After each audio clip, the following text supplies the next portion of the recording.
Hello, beautiful people. I know you guys are going to love this topic, and I hope you guys are doing well. And I'm really, really, really excited to present this topic, why you can't escape this twin flame connection.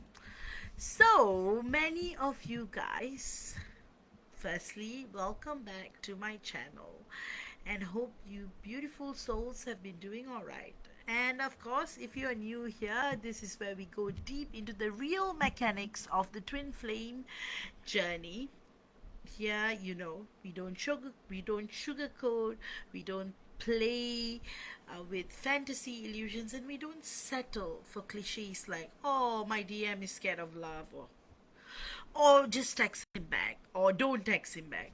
This space is for truth, spiritual, energetic, and psychological truth, because that's the only thing that brings clarity and peace.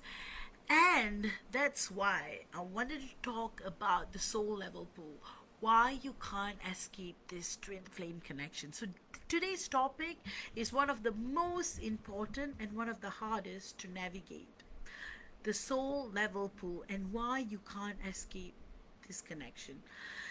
And if you have been on this journey for any amount of time, you already know what I mean. You've tried to move on, you've tried cord cutting, blocking, affirmations, even trying new relationships, or just being not just going through it all, the emotions. But no matter what you do, there's this gravity that always pulls you back. It reminds me of the song, gravity, literally. A dream, a song, a memory, or simply the ache in your chest that won't go away. So the question is why? Why is this pull so strong, and why does it feel inescapable? And more importantly, what do you actually do with it? See, the pull is not ordinary attraction. It's not lust. It's not just chemistry. These things are temporary, shallow, or replaceable. The pool we are talking about here is soul gravity. And here's the thing about gravity, it doesn't ask your permission, it simply exists.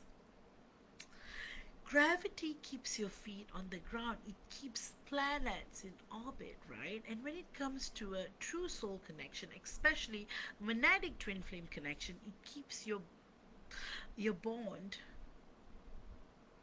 across lifetimes. So that's why no matter how hard you try, you can't just get over it. This isn't just your person, this is your divine husband, divine wife. So that's the reason why this is your history, this is your soul remembrance. So it brings me to this part, and you probably all would ask me this question. So, how do you know if it's real and not just obsession? There are some very clear hallmarks, and the first is synchronicity and deja vu.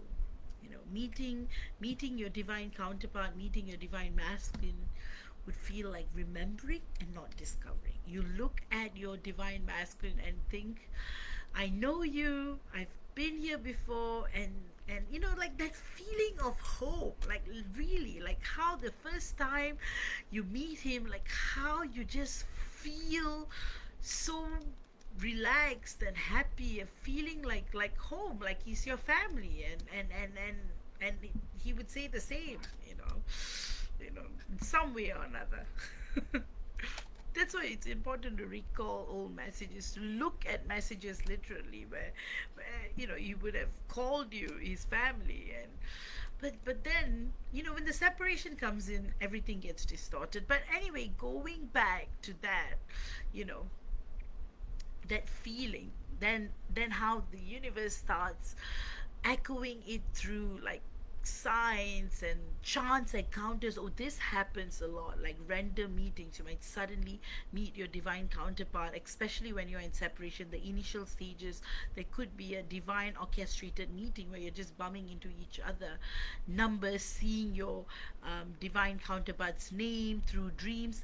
The second hallmark is unconditional acceptance. Even when your divine masculine triggers you, even when he runs, there's still that core sense of being seen by him in a way no one else can see you.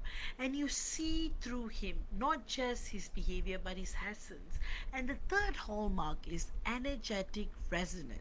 All right, this is the one you can't fake. You feel your divine masculine even when he's not there. You sense him thinking of you, and this is super real. All right, his energy has a signature that no one else carries, and your body responds to it with emotion, sensation, or even physical reactions. But knowing it's real doesn't answer the deeper question: why does this happen?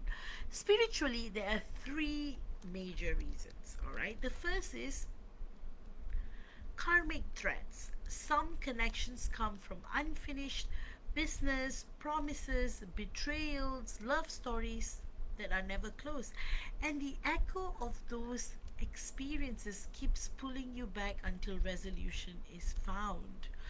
The second is that this connection is a catalyst for growth. It's not just romance, it's here to push you to expose wounds, to break open fears of abandonment, rejection, and worthiness so you can evolve into your higher self. And the third reason is twin flame coding. This is not just about finding a partner, it's about finding yourself through your divine counterpart. That's why twin flames are mirrors, not comfort zone. The pull is so strong because it's not actually about him, it's about you. Now, your question may be, how do you live with this? You see where I'm coming from? You see, how do you live with this? Because let's be honest, it can be overwhelming. It can shake your nervous system and feel unbearable. The first step is embracing the journey. Resistance amplifies the pain. Fighting it only makes it worse. And surrender doesn't mean chasing him or tolerating bad behavior either. And sometimes when you don't draw a balance here, you keep tolerating his bad behavior or you keep chasing, it means that you are saying, yes, this is real, yes, this is happening, and I'm going to work with it, not against it. So this is what you got to do. And the second step is holding healthy boundaries. This is a very essential step. A deep connection does not mean losing yourself. You are still a sovereign being. Boundaries are what allow the connection to mature instead of burning out. And the third step is discerning between pull and attachment. The pull is clean, it feels like truth and inevitability. Attachment is noisy. It's filled with fear, obsession, and desperation. Knowing the difference prevents you from mistaking codependency for destiny. So, what does this pull mean for the rest of your life? The reality is, once you have felt it, you can never see love the same way again, whether you unite physically or not. And I have to say that unions are now very, very possible, not like before 2000. This connection changes you. You will never again settle for superficial love, and that's why the dating doesn't work. That's why the apps don't work. That's why you may literally try to go on a date with someone only to have cold feet and back off from it. You see, once you meet your divine masculine, it totally changes because you have tasted soul recognition. You've seen home. Your divine husband is here. Why would you want to be with someone else? The lessons and integration from this journey stay with you forever. Even if, our divine masculine were to leave, even if they never return, you are not the same person you were before you met them. And in the bigger picture, some pools are lifelong, bringing you back again and again. Others serve their purpose and evolve into peace, but the imprint of your divine masculine never leaves. It becomes part of you. And here's the closing truth. You see, This pull is not here to torment you. It's not punishment. It's not obsession. It's awakening. You can't escape it because you were never meant to. The purpose is not to sever the pull, but to understand it, to integrate it, and to allow it to transform you at the deepest level. This isn't even about your divine masculine. Sometimes it's about your soul calling you back to your wholeness. That's why it feels so powerful. That's why you can't run, and that's why when you stop fighting, you realize it's the greatest teacher of your life. So if you're in the middle of this right now, feeling like you're going insane because you can't let go, remember this: you're not crazy, you're not weak, you're not obsessed, you are awakening. And and that pull you feel, it's not madness at all. It's your soul whispering, welcome home. And that's the reason why, you know, it is so important to truly look within and align on that level. Because that's the truth, right? When we meet our divine counterpart, the connection is so profound, so undeniable. It's like we feel destiny pulling us in, a bond that transcends logic, time, and distance. It's just not about chemistry, it's about this inescapable soul level pull that some connections possess.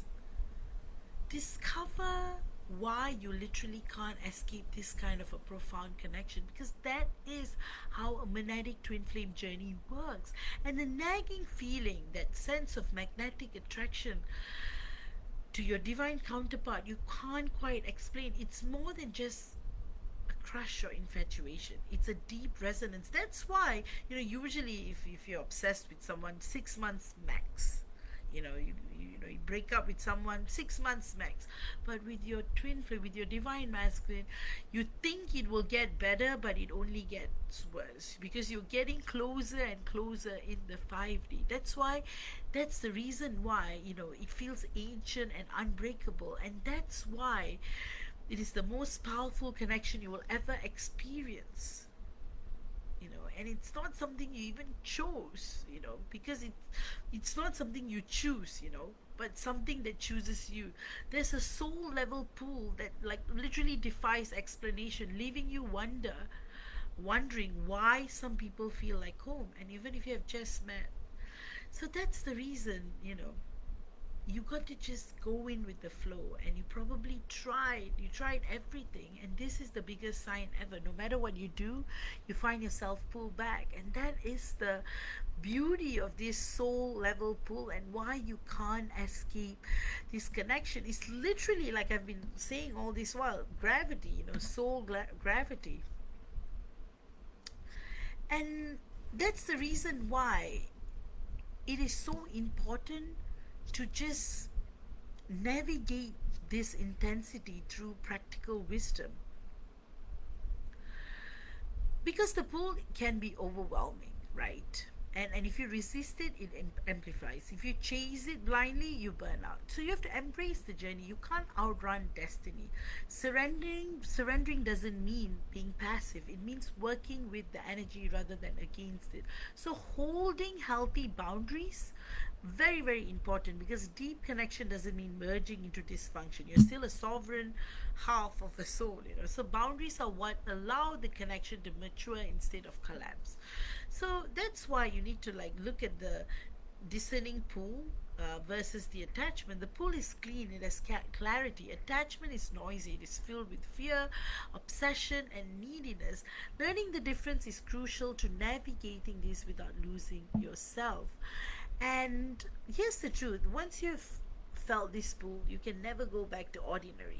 And the lifelong impact, whether you unite in the physical or not, this connection alters your trajectory. You will never choose love the same way again. And the integration and lessons that come with it is that the growth you gain, the shadows you face, and the truths you uncover continue shaping you long after the dust settles. And that's why some pulls are lifelong, anchoring you back to each other again and again, like the red thread.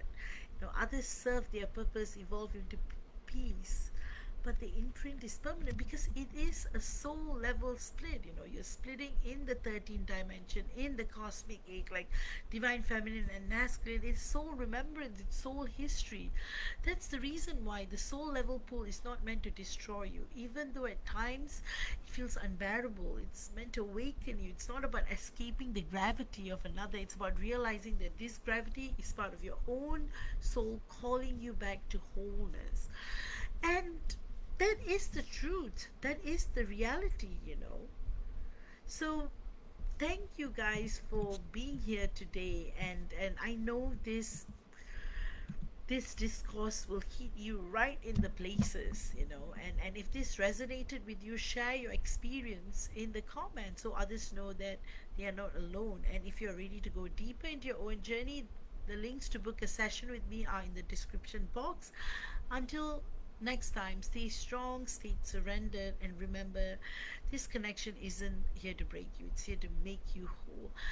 And finally, I just want to say it's one of the most remarkable journeys to be on, because it's about bringing you back to your authenticity, you know, and being authentic is so important. That's one of the first things that you do in when you're in a monadic twin flame journey, is that you purge out all the false selves and your authenticity comes through. And that's why our divine masculine triggers us so much, for us to get to that state where we are ourselves again. You know, we are who he split from in the 13D, you know, the divine wife. And to embody the divine wife, you need to let go of the divine girlfriend mentality. And that's the reason why, you know, the soul level pull is so strong. And no matter how far you go, how deep you go, it is what it is, you know. It's always going to pull you back together. And that is the beauty of it. And with that, I just want to say that the most important thing for you to remember is that the soul level pull is something that you can't control. It just happens, you know, and that is the divine mechanics of the monadic twin flame journey. And you can't escape the connection. But what you can do is you can honor it, you can acknowledge it, and you can hold space for your divine counterpart, you know, your divine masculine, not in a waiting way, you know, oh, you're going to wait. It's more of holding space for him and feeling the excitement, and if he's ready, for him to anchor in the wisdom and the consciousness that he has got the same amount of access as you, and also connecting through the third energy field. So that is the pull, that is the magic, and that is the flow. And that's the reason why, you know, keep being yourself. There is no right way or wrong way in this journey, especially for monadic twin flames. You know, there's that recognition stage, there is the, you know, separation stage, and then there's the union stage. And in the union stage, I mean stable union. You know, you could be in a million unstable unions, but the stable union is when the true door opens. And the true door, when it opens, your soul evolves, you know, gets on to the next trajectory. And that's what the twin flame journey is about, you know. It's not only about happily ever after ending, it's about getting together and then experiencing life again in two separate bodies, but as one soul, navigating through the galaxies and the world. So that's why, guys, the soul pool is inevitable, but it's also how it is, you know. And with that, I'll see you all again with another video. It's almost 12:55 a.m. here, and I really need to get to bed because I've got an early day tomorrow.